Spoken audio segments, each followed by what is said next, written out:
Hi, well, welcome to another Disney Infinity tutorial.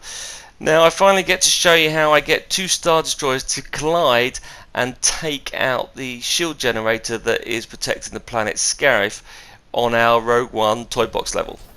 So you'll see here as my X-Wing pilot, I'm just going to jump into an X-Wing here and I'm going to fly and attack the shield generator. Now as we fly through, you'll notice that sadly I've gone from 6 fleet down to only having 4. So that makes me the 5th pilot, so theoretically I am Red 5 in this particular mission. So what the objectives here to do is we have 2 Star Destroyers protecting the base, and while we're flying over the base we will then shoot these TIE fighters. Now when we hit the target of 20 TIE fighters, a number of objects above the Star Destroyers will become available. Now when we shoot those Star Destroyers, we'll blow out the computer systems for the Star Destroyers, and the Star Destroyers will then slowly move into each other, crashing and coming crashing down on top of the shield generator. So that's the plan. Now I had a clip already set for this, but it was a single Star Destroyer, and then my friend Eric from the Disney Infinity's Collectors Club, he turned around to me and said, what you really want to do is have a sweeping camera capture the whole crash in full detail. Now I planned all my clip out, and I have to say he was right. I really do need to put a camera to show it working. So then I had to figure out how do I get this, because I want the camera to work and a lot of logic. So the reason to the delay for this, I blame Eric totally, because I had to reconfigure this, and then I needed to have 2 Star Destroyers and do it properly. If I'm going to do it with just the one, it wasn't really good enough. I have to do it with 2.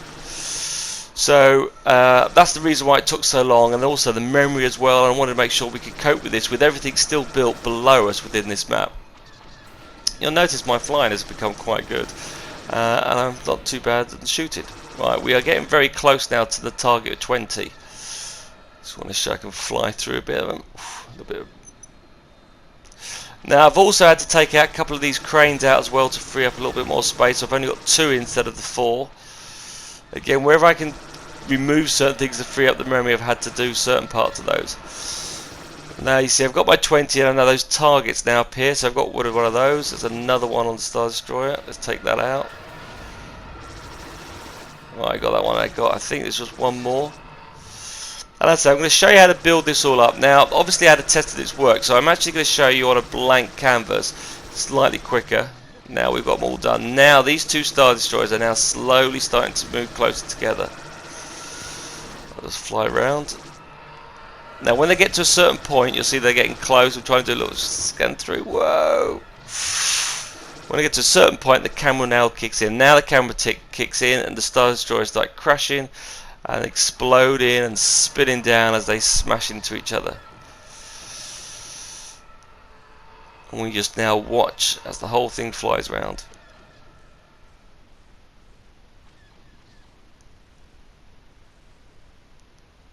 And you got to admit that's quite cool, isn't it?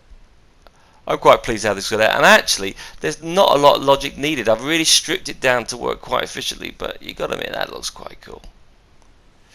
And again, that's another reason why I love playing Disney Infinity. Look at that. Tell me where I can get that to happen. Just tell me. Any game. Awesome.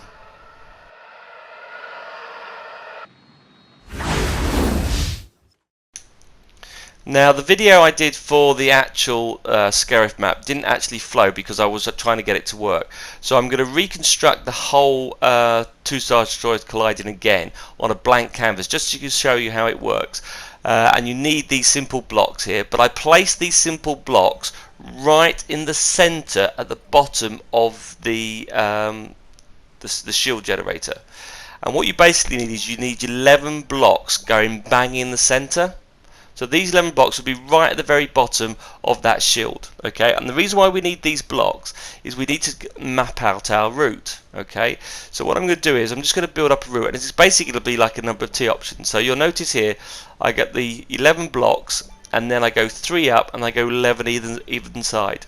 Now, this is for us to allow us to plot out the route for the path, so we can make sure they're even and they follow, otherwise it's really hard to work out how they go. Now when I was doing this in the actual live version, because obviously I'd already built the map, I couldn't add all these bricks, yeah, which is only okay because I don't actually want all these bricks. The only ones I want are the ones on the end. So I was adding them and then deleting them as I was going across. But the ones that I'm looking for are the ones at the very end. Yeah, this is just so I can get them in position. So if you're struggling building this frame, just do every other brick and then delete them out afterwards.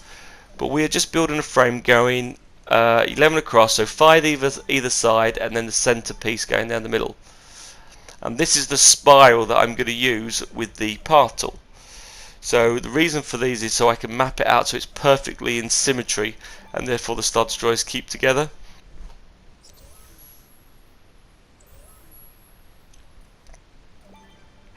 I have to say, I got most of them on, but I was getting a bit here. But this will just show you how to do the logic for it, yeah. And then if you're having trouble with the memory, just as I say, if you're doing this on the full map, just only do every other brick. But like I say, all these bricks are going to get deleted at the end anyway. They're purely there to help me line these things up. And the bigger the spiral you want, the more layers that you're going to do. Okay, so that's roughly, I think that's about right. Okay, so we've got this is where the thing's going to go through on top. So what we're going to do now is I want 2 Star Destroyers facing each other. So I'm going to use these blocks. I think I use 5. It's 1, 2, 3, 4, 5. Oh, I think we do 6. Okay, so that's where one Star Destroyer will be, and I want the other Star Destroyer in the exact same position because I want them to be side by side when they crash. So they have to be in the exact same point. So again, I'm going to do 6 of these bricks going across from the top.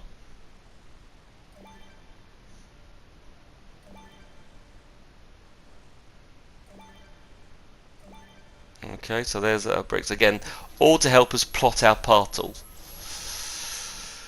Okay, so that's the Star Destroyer routes that we're going to help use. We're also going to then have a camera, yeah. So we're going to have a camera that's going to go up for us. So I'm just going to move this. I want it slightly higher.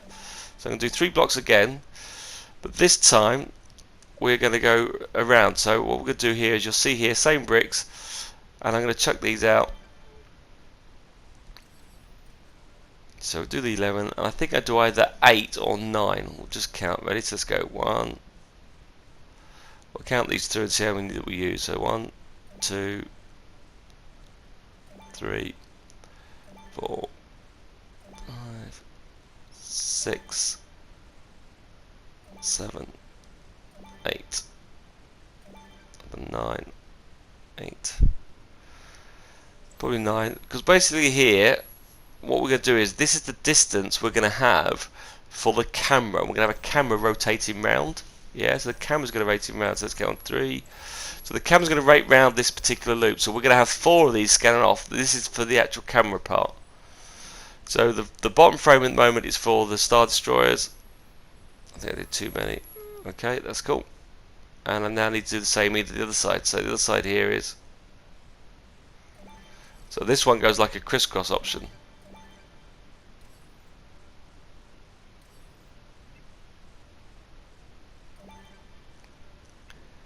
So very simple. And again, if you're doing this on the full map like I did, you can't do all these bricks, so you'll have to do every other one. But it's the very end ones, and when we show you in a moment doing the path, that is basically the guidance. So it's just to be lining up the routes that I want. And the thing I had trouble with trying to work out is, how do I get the path to be symmetrical? How do I make sure the Star Destroyers stay en route? How am I going to plot this? How far apart do I need them to be? And about 11 is about right. It's about right on the screen, so that works quite good. So chucking these bricks in here. Now this way, by the way, if you follow this clip completely, it doesn't actually take that long to do, but actually it's the most efficient way of getting your effect to actually occur.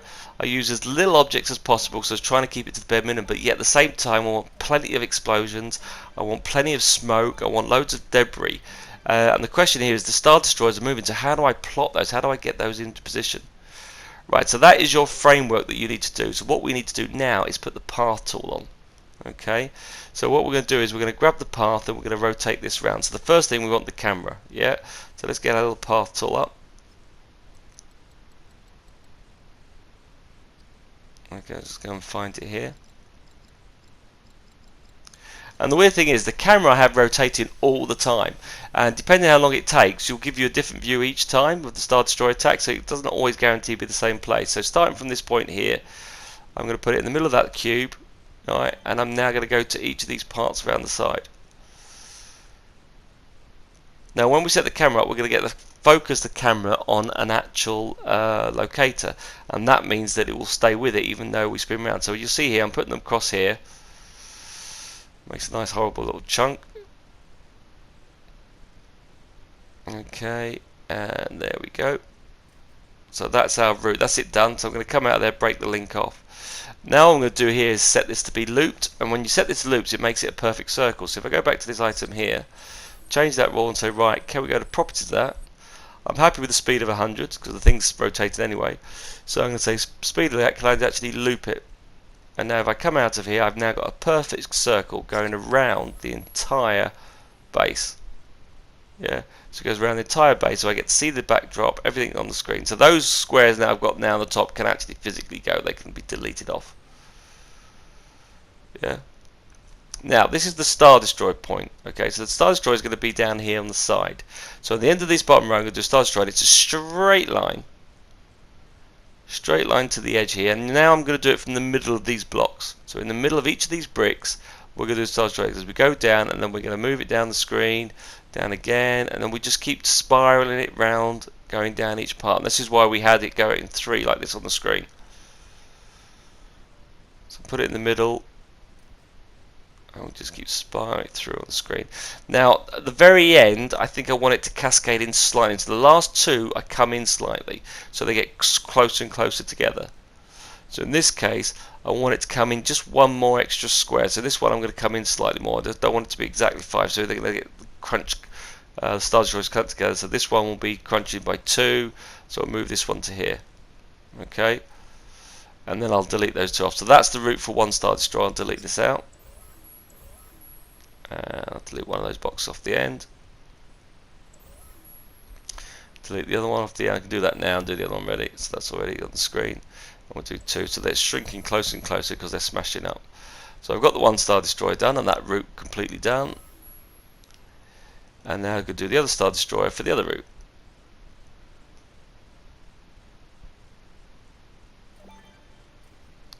Now once we've done this, we can get rid of all those bricks, so we can get rid of them. But the ones I do tend to keep are the ones where the path tools are. I keep the little points just so you see where we can see them to start with. So don't get rid of everything, it's all the ones with the points on.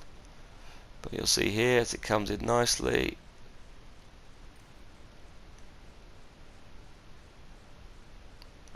So I'm using bricks to line up my paths, and then I know they're all symmetry. I did this with my invasion as well. You'll notice if you do look at my enemy invasion, I use bricks again to help me make sure I mirrored them correctly. And I use the same with my Helm's Deep level as well. So there we go, that's our little section that we've got. That's our paths all set up, all configured perfectly for this attack. So that frame now that we've built can go. So we get rid of those, we can tidy that all up, and so we're left with some particular blocks. So what I'm going to do now is I'm just going to speed this up and get rid of those boxes and show you what we're left with. So there you go, just the key points left, but I'm still going to keep those key points there purely on the fact that with them there it allows you to connect to them and point to them and find things out. So don't get those off, we're going to delete them as the very last thing that we do. Okay, but that's now our thing stripped down. Now we're going to use the logic.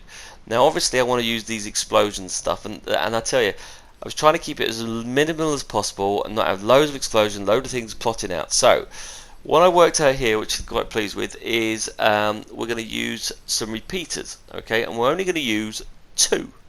That's all we're going to need, 2 repeaters. Yeah, right. These are going to help do our large explosions. Okay, so I have 2 repeaters. Okay, and then all I'm going to need are some effects generators, and I only need again 2 of these. Okay, now these effects generate explosions. So I think in total I have, oh that's right, I have 3. So the amount that, so for the whole effect that I do for the whole Star Destroyer crashing down is 3 in total. We'll come back to the other one in a moment, but it's 3 that all you need. Now with the first repeater, can you set that for a time repeat of every 2 seconds? So every 2 seconds we're going to have an explosion. It just keeps repeating explosion, explosion, explosion. Now on this side, we're going to set this to 3 seconds. So it'll basically they'll get out of sync and then they'll go back to sync. So there'll be 2, 3, and then when they get 6 again, they'll blow up together. But we're going to set that one to 3 seconds. Okay. Now, when that repeat is complete, we are going to send a signal to the effects generator, and we're going to say, "Can we have an explosion, please?" So, can we, when we repeat, can we have an explosion? I don't know why it went down to the bottom there, because at the top, can we have explosion? And we want the huge explosion, which only appears on the single play. That's why we're having to use repeater. So again, new logic connection on repeat. Yeah, play once, because you can only do it on play once. Go to explosion, and can I have the huge explosion? I've gone too far again. Right, we'll have the huge explosion, please. And that's it, and that's all you need to have the explosions for both Star Destroyers. Right, so what we're going to do is add one more effects generator in here. This is for the smoke, so we'll put the smoke in. Okay, that will deal with the smoke, and that is it. So the only thing we're going to need now is a logic gate, and this logic gate is our starting point that will trigger. When we put it in there, it'll start everything off. So that's our logic gate here. So we can connect all these up. So we'll say, right, when I put a signal into this logic gate, yeah, what I'd like you to do here is, can you turn that repeater on? Right, so new logic connection on output. Can you turn that logic gate on? That repeater on, sorry, not logic gate. Yeah. And then we'll do one last thing here on output here. So new logic connection on output. Can we have the effects generator start, and can we have smoke in that one? So can you play, and the smoke is played on a loop cycle. So smoke, and it's the plume smoke that we're going to want to put on. Okay, so that there is all the effects for the explosions and Star Destroyer stuff that you get. Right, so now we've got the effects in, we now need to create some locators. You'll notice that I'm not worrying about the Star Destroyers. The Star Destroyer is actually the last thing you want to put on, because they just get in the way at the moment. So the effects generator is what we want. And luckily I've worked all this out for you, so you don't have to worry about it. Right, so we're going to do 4 points per Star Destroyer. Okay, so we'll treat these as the 2 Star Destroyer points at the moment. And you're noticing I'm keeping them all very close together. I haven't bothered positioning where I want them yet, because it allows me to get my logic done quite quickly. Yeah, we're going to move these all in position. So what I've got is I've got 2 sets of explosions, so I'm going to point these to different places. Yeah, now you can do it to all 4 if you want, but in this case I'll pick 2 from this side. So I'm going to do a new logic connection, a new locator connection, sorry, and I'll pick 2 from 2 locators. So go back there, new locator connection. Yeah, I'll pick one of those 2. So we just set the 2 of these locators to one of the effects generator, because that, by the way, is repeating every 3 seconds. So this one here, which is every 3 seconds, we're going to point just 2 of those ones. So we'll have different explosion strips, and then from the other effects generator, we're going to point the other 2 locators to it, which are pointing every 2 seconds. So again, trying to get a mixture of different types of explosions going across. If I haven't done the whole Rogue One mission, I'd probably go to town and do loads more explosions, but I was trying to keep it to bare minimum, and it still gives a cool effect. So those basically are pointed to, all 4 of those are pointed to each. So now I've got it on one Star Destroyer, that's by 4 for one Destroyer. I'm going to do it for the other one. So this locator now, this effects generator locator, is going to be located to 4 in total, but they point to 2 different sides, because they do different side of sections. So they both repeat, and the explosions go off at the same time at 2 different ends. Okay, and I then do the same with the other effects generator, point to the remaining 2. So that one goes to 4, and we'll do the same with this one. This one wants to repeat to those ones as well.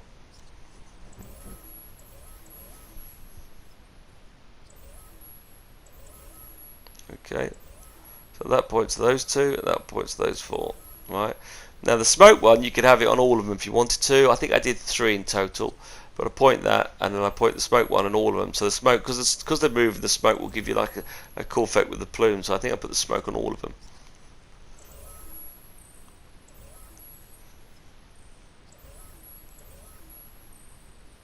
So just basically just new locator connection for all these for the smoke to appear. Because the one locator can have multiple effects occur to it. Alright, we'll set this all up.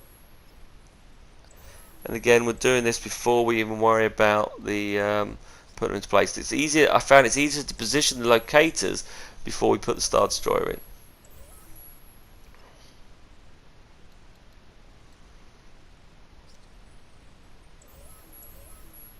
Okay, I've just done 3 into the forge, so it's not always the same. Cool. So that's they're all set up. Brilliant. So the question now is, what triggers these explosions? What happens when this goes? Well, basically, the Star Destroyers are going to be sat waiting on this particular path. And as they move together, when they get to this point, they will both be side by side. They will be both close to each other. So basically, it's all going to happen at this one point, and they only have to do one. So I can say when point reached on path, right, we're going to go back to that logic gate, and we're going to input a signal into that logic gate. That will now fire those signals through, and now because they'll be on both sides, both destroyers will look like they exploded and then expand over the screen. So that really is our starting point. I don't have to do it the other side, because once one does it, it does the whole lot, because they'll be both moving at the same time. Okay, so that's all on that particular path. So what we're going to do now is on this path here, well, now we've got them all in, we want to switch the Star Destroyer paths off. So go to the properties of those and actually physically switch them off. I'm quite happy with the speed, that's fine. But the path's off because we're now going to add our locators to them at some point, and if they're moving, they're going to be moving on the screen. So we'll switch all these all off. So go to the properties of it, and you can switch them off. That's it. I'll keep them all steady and still. Okay. Now the camera path is always going to be live, by the way. That's always going to be moving, but we'll worry about that in a moment. Right, so what we're going to do now is we're going to link these to the path. So we're going to go up here and link it to the path. Now again, this varies sometimes. Sometimes when I link a path, the dot moves straight away, but because the thing's switched off, you'll notice the dot hasn't moved at all. Right, it hasn't moved one bit. So you'll see that's all connected to it, but if I go to all these 4 here are going to be linked to this side, and all the other 4 are going to be linked to the same side on the other one. So I'm going to point them to this particular path.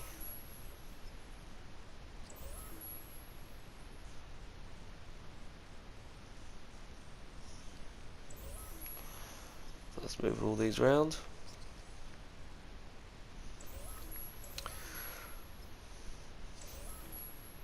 And obviously the other block, I'm going to stick the other point to the other path for the other one. So that's those 3, it's the last one.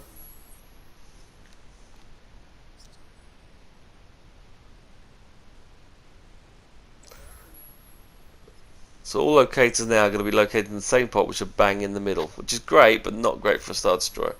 But let's do them all anyway. We'll do the same for the same side on the other one. So we're going to do exactly the same on the other Star Destroyer and link all those all across to those particular points. So we're going to connect it to the path, and we're going to add it there. Yeah. Because both of them have been switched off, which is great. Same thing again. Next one. Properties.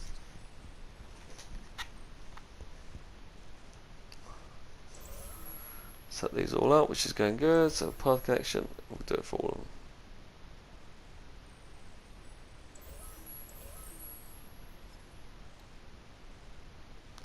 Now obviously you could put these logic settings on top of the shield gate or inside the shield gate.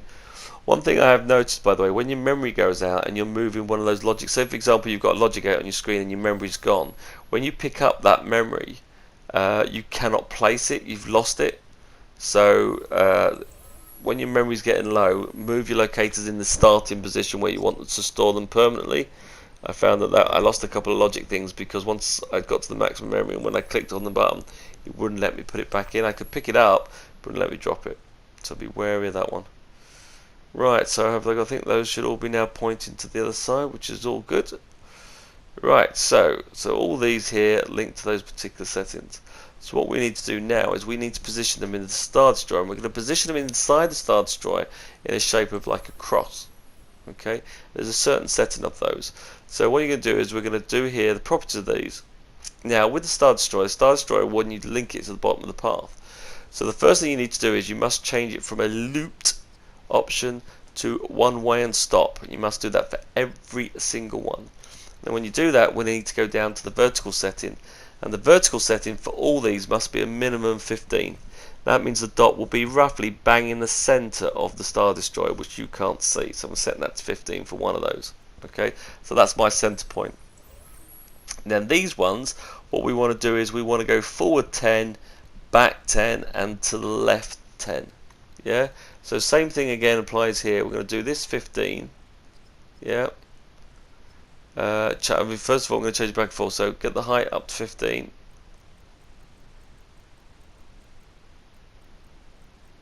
And it varies, by the way, the route. So you'll see here, I'm guessing work. I want to move this slightly back a bit because you're slightly larger section. The back one can go up to go back 20.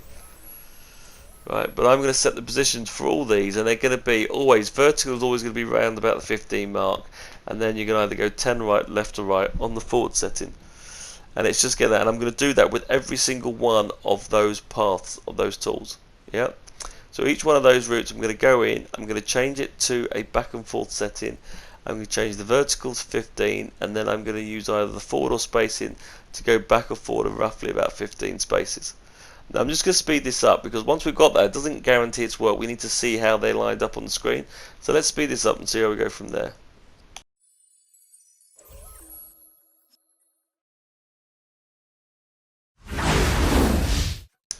Right, so I've changed all those locators. I've just opened my Creativity Toys, and I'm just going to bring in a button here. And this button will be deleted afterwards, but it's just to reset the option. So what I'm going to do with this button here is I'm going to trigger all those paths. So on here, on pressed, yeah, what I'm going to do is I'm going to do a reset and play with all these, well, not all these, just these two path tools. Okay, so just do reset and play. Now these path tools need to be switched off, which we've done when we set them on the system. So again, press this button.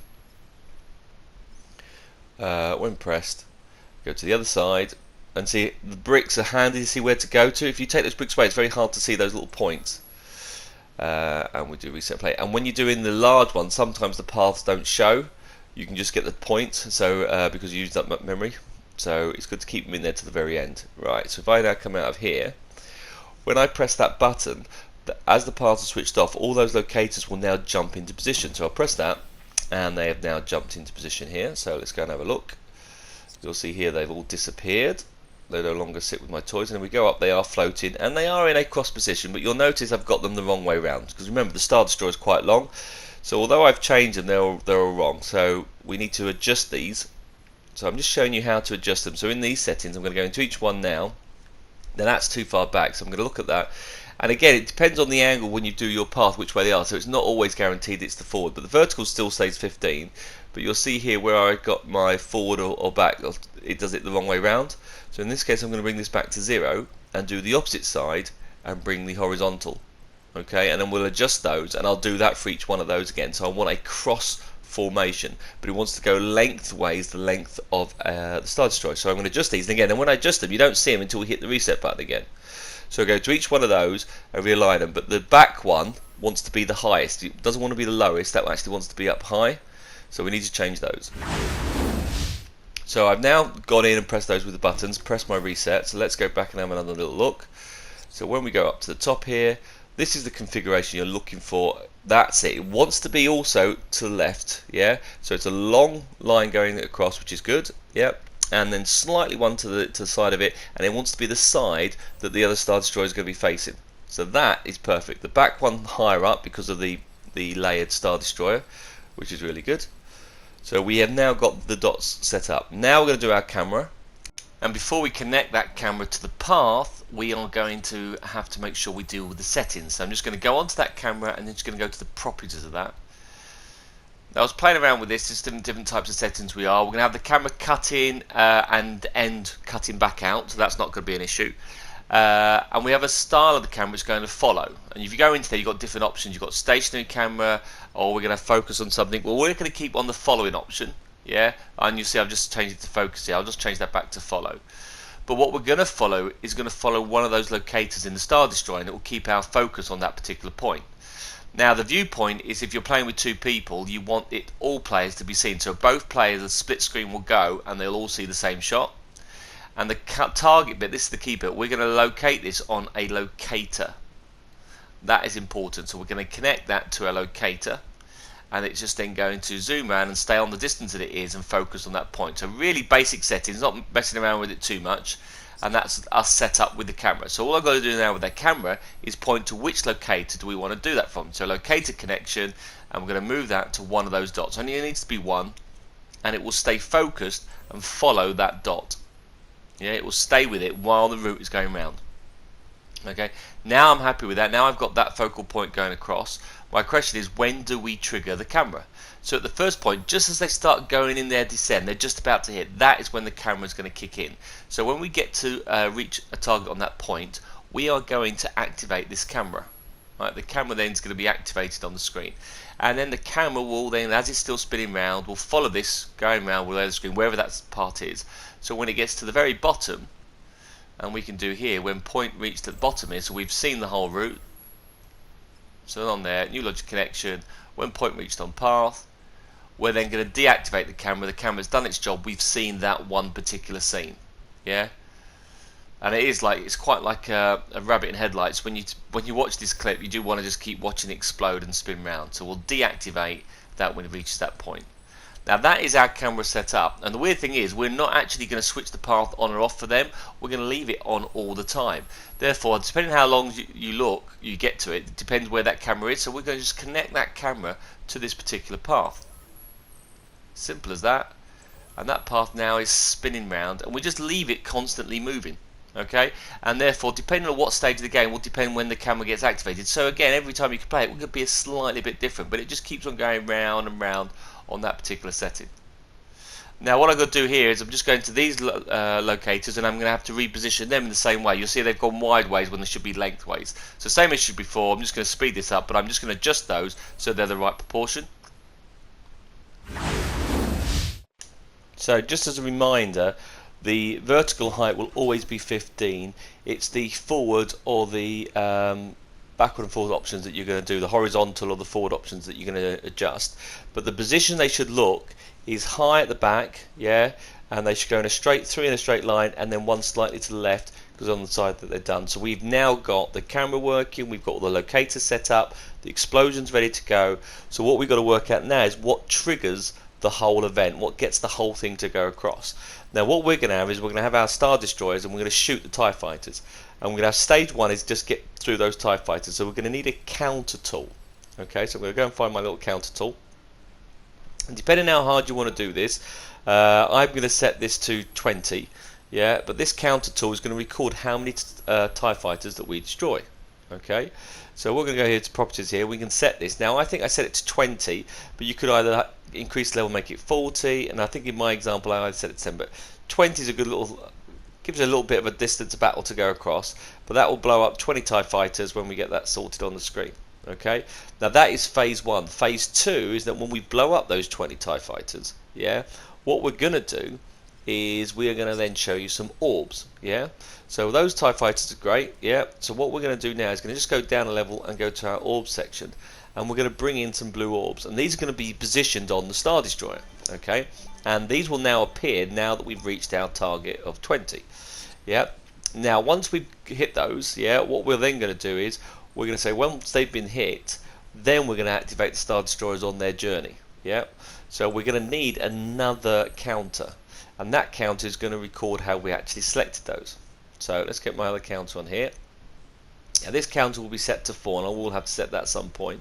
But what we'll do here is that when we break these, collect these items, so new toy, new connection, when collected or broken, can we increment this counter by 1?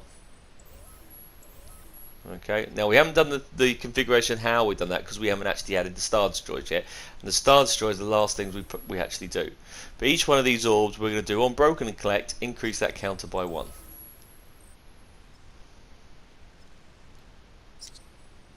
Okay, so what we'll have is the TIE fighters first. When we get those up to 20, these things are then going to be switched on. Yeah, we haven't shown how we switch those on yet, which we'll show that in a moment.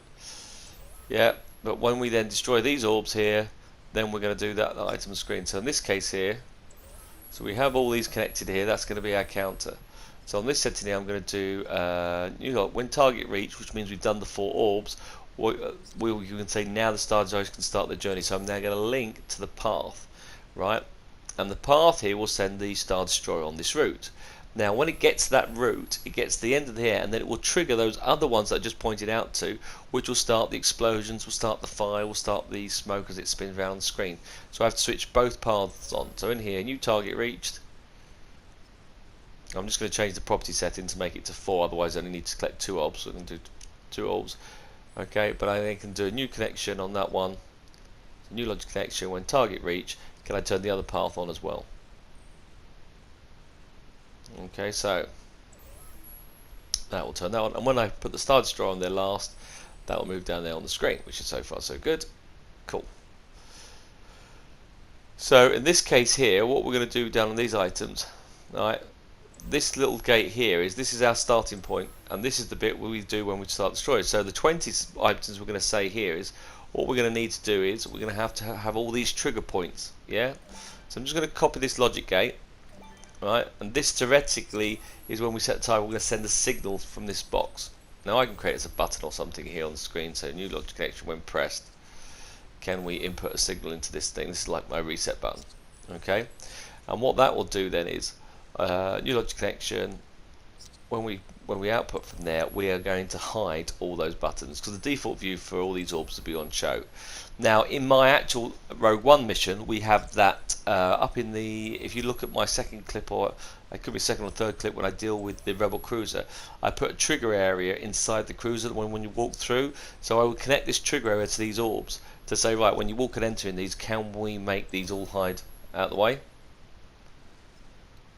Okay, and I'm going to do a little clip just to remind how we do all these connections. So this will now say, can you write on start, can we switch all those off? Yeah, so they're all hidden and it's displayed out the way, which is all good. Yeah. Now what we're going to have to do then is we have that item there, which is our count of 4, which is brilliant. Yeah, that will say, right, when we hit our 4, so the level starts, hide all the orbs, Star Destroyer is going to get coming on the screen. Okay, so we need to put our little Star Destroyers in to get that other communication working on the screen on the list here. So let's go back to our toy origins. Now this is an also good point to make out. When we chuck the Star Destroyer in, when we connect it to a path, it will remember where the object is. Now you'll see here, I'm chucking the Star Destroyer, and I'm stuck in the Star Destroyer quite close to the actual path. Okay. And when you move the object, it gets in the way, right? But the system, when it loads up, logs where that Star Destroyer is. So when I connect that to the path, the Star Destroyer will move. Now what you tend to have to do, you may have to tend to move it. I don't need this brick here, so that brick there can go. We can get rid of this now, that's out of the way, so I don't need that at the moment on the screen, so to hide it out of the way. But what I can do here is new, go to properties of that. Sorry, new path connection, not properties, go to properties of that, and I'm going to link it to this path here. So I'm going to connect it to there, toy box path, hey presto, it appears. Okay, so we now got that storage path there. I'm now going to get rid of that little brick. That brick's no longer needed because I've got the join connected. So I'm just going to delete that, making sure I don't actually delete the path because that will be just nightmare. Right, so that's our first try on that particular option. Now what we can do here is we can click onto the Star Destroyer and we go to properties. We can set how many TIE fighters you want in the run. So I'm going to give it to the full max. Give me the full load. Okay. So there's our full list of Star Destroyers, brilliant, and we can have all that set up. And I also changed the to follow the path, so as it will rotate round. And I've also changed the route to be one way and stop. Yeah, so that's how the Destroyer is set up on the path, one way and stop, and it's got 20 TIE fighters on the screen. You can do the same with the other Star Destroyer.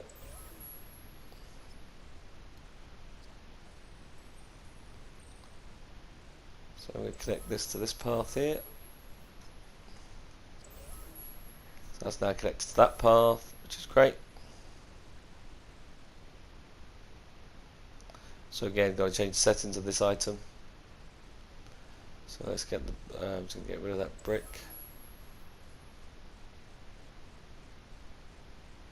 Where am I? Where's the brick? Come on. That's the brick I don't need. I should have got rid of that one first. It's a bit tricky. Cool. Right, so let's go to properties. Let's max out the number of TIE fighters. And then let's go down to toy box path settings. So max that out. Perfect. Down toy box path. Along the orientation because we want it to move along the path. I'm happy with the 100 speed. and we're going to then do not loop, one way and stop. So they are now both set up and in position. So all we need to do now is set the connections between the Star Destroyers to our various counters. And we'll just jump to that setting. So let's go and do that and get those Star Destroyers linked up. So the Star Destroyers all set up, they're linked to the paths, they're set with their counters. Yeah. So what we're going to do now is we're going to link them to these items. So we're going to go into here, new logic connection. Now on here what we're going to choose is you've got success and enemy defeated. Success means you have to destroy all 80 TIE fighters. In this case we don't, we just want enemy defeated, which is a single TIE fighter. And when that's the case we're going to input into our first counter. So we're going to increase the counter by 1. Now I need that done on both Star Destroyers. So on the other Star Destroyer, when an enemy is defeated on that one, so again, new logic connection, when an enemy is defeated, I'm going to need to increment that counter by 1 again. So it could be either 2 Star Destroyers where they come from, as long as we shoot the TIE fighters, and we've set the limit in the final game I think was 20, but in this demo I've reduced it down to 10. Okay, but what we're going to do here is we are now going to keep a track of how many TIE fighters we've destroyed.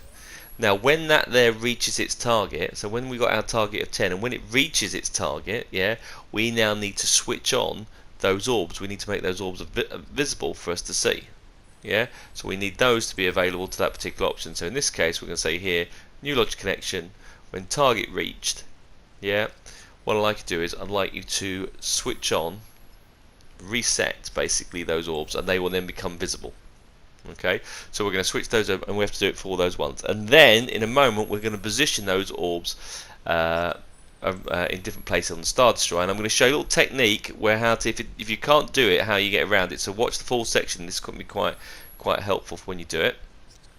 So I have to do all four orbs, and I only used 4 because they do take up a lot of memory, so that's why in the final version I only used 4. If you're doing a separate map you could have more targets if you wanted to, so a lot harder.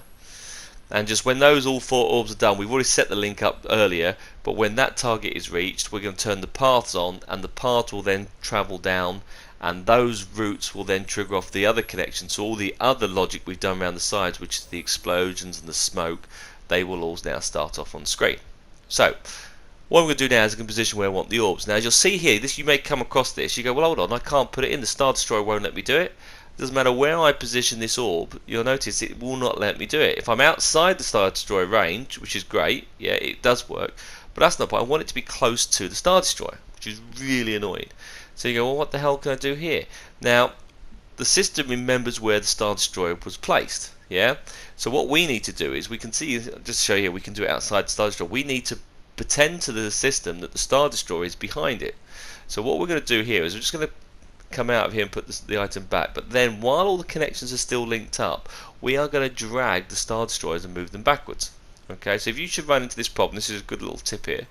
So what we're going to do here is I'm just going to go back into my orb, and I'm going to grab that Star Destroyer and just move it back. I'm not going to disconnect anything from it, yeah, I'm just going to move that item back. So if I go back to my spark tool, go up to the Star Destroyer, yeah, and physically just click on the X button, allows me to pull the Star Destroyer straight back and then let go. So I've brought it a good clear distance, yeah, and we're going to do the exact same to the other Star Destroyer. So click onto that and just drag that back. Alright, a clear distance away from where it's meant to be. Okay, now the system now records the Star Destroyers being placed here, and now takes that area as the no-go zone, the no-fly zone. So when we hit our reset button, they jump forward, but the map is still on that location. So I'm just going to go back in, press my button here now. So the Star Destroyers are reset back to their paths, which is fine. Yeah. Now what I'm going to do is go back to my spark tool, and now I'm going to pick up my orbs, which are now obviously hidden because I hit the reset button, and I can now position those where I want them to go. So as I grab hold of those, click onto that little object, I drag that up to the top. We go across here, and you'll now see, look at that, it now goes inside. For a second there, I bet you thought it wasn't going to work, but you'll now notice I can now place it within the area. It now believes that that Star Destroyer is actually further behind than it actually is. So I can place that in front of the dashboard, I can place them in different positions where I want them to go. So in case it ever happens, instead of swearing and going, no, you realise you can trick it and move the thing back. So I'm going to place this one, I think I'm going to place this one Did I place it there? Yeah, I placed that one there. So one in front of the Star Destroyer, one in the back. Now on the other Star Destroyer, I placed one of these underneath it, which is quite a good location because I found that quite hard to shoot. Now don't connect the orbs to a path. They virtually become indestructible. It's very hard. You have to have the orbs just stationary if you're going to want to shoot them. I've tried doing them around, but it doesn't like being attached to a path and at the same time being shot. They do break, but they're the hardest things to shoot down in the world. Right, I'm just going to grab the last one. Now obviously we don't worry about the logic until we've got it all set up on the screen. So I'm going to grab that and then I'm going to move that again to the other side.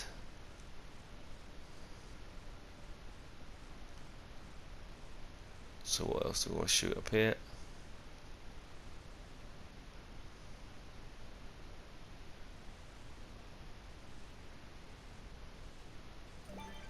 Yeah, I'm quite happy with that. Right, so there's my orbs all set up.